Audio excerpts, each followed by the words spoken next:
Bagaimana ujung perang Amerika Serikat-Iran? Kita bahas bersama dengan pakar hubungan internasional Presiden University, Teguh Reza Shah. Selamat malam, Pak Reza. Selamat malam Kompas, salam dari Presiden University. Baik, Pak Reza, ini sikap maju mundur Trump ancam serang Iran, apakah akan membuat jalur negosiasi tertutup? Saya bingung ya, ini perang sudah berlangsung 80 hari. Kalangan Iran juga dunia bertanya, ini Trump ini maju mundur terus apa akan nyerang Iran? Yang jelas Iran itu sudah siap untuk jangka panjang ya. Tapi kalau saya mencoba mengamati, ini teorinya ini beda-beda ini. Pertama, Donald Trump itu benar, itu teorinya dari Henry Kissinger. Kedua, Trump itu sulit dimengerti, itu teorinya dari narcissistic personality disorder. Ketiga,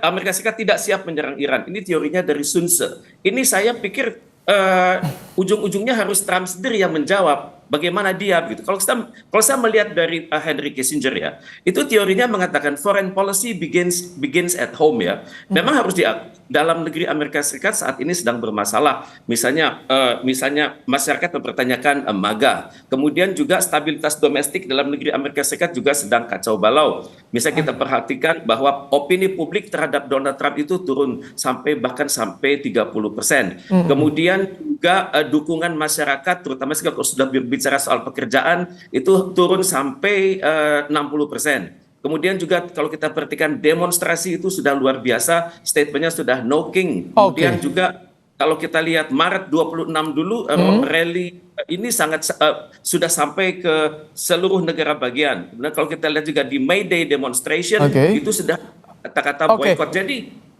Kalau begitu apa yang Anda baca, Pak Reza, tujuan utama Trump tarik ulur mengancam Iran itu sebetulnya untuk apa? Goalsnya apa sih sebetulnya? Ya, intinya adalah pertama energi kan.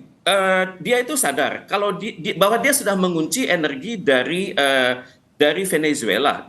Diperkirakan kalau ini berjalan terus, maka kemajuan China bisa berkurang 5 tahun. Kalau dia bisa mengunci energi dari Iran, kemudian dia bisa kendalikan Selat Hormuz, itu totalnya pembangunan ekonomi China itu akan terdampak sampai 10 tahun ke depan.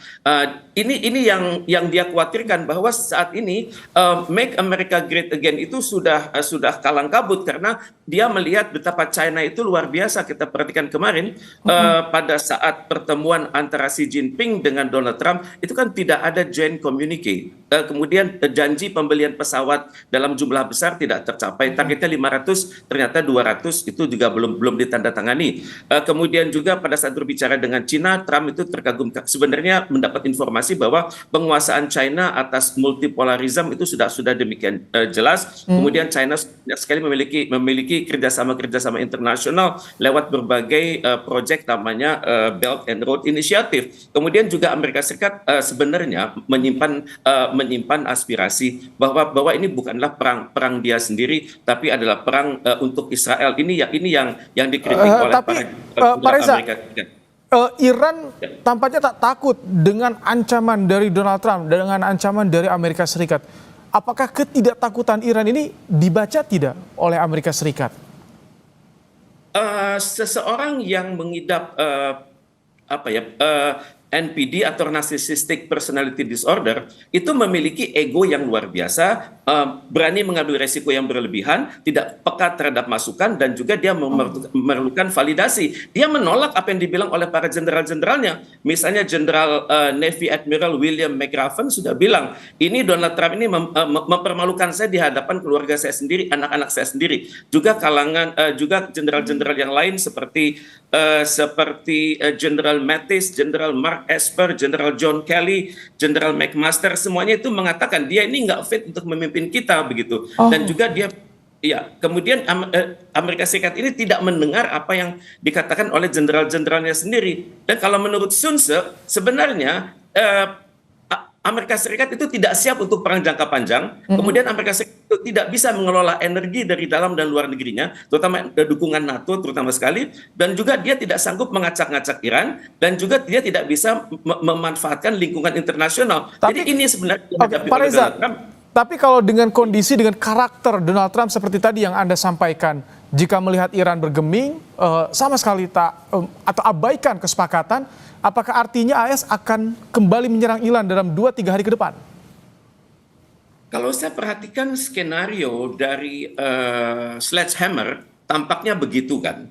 Tapi kan Iran sudah siap untuk perang jangka panjang. Kita perhatikan bahwa perbatasan Iran itu sulit sekali dikuasai oleh pihak luar. Misalnya perbatasan Iran dengan Irak, dengan Turkmenistan, dengan Afghanistan, dengan Pakistan, dengan Azerbaijan, dengan Turki dan Armenia itu sangat kuat dijaga oleh pasukan Garda Revolusi. Kemudian Iran juga sudah siap dengan pemikiran bahwa mungkin Amerika Serikat mengancam, tapi Iran sudah melihat 5 top produser militer seperti Lockheed Martin, RTX Corporation, kemudian Northrop Grumman, kemudian General Dynamics, kemudian Boeing Defense itu belum menandatangani kontrak dengan pemerintah Amerika Serikat. Di sana ada namanya mekanisme Military Industrial Complex, di mana ada Senat, ada White House, baru military producer dan belum ada kontrak jangka panjang.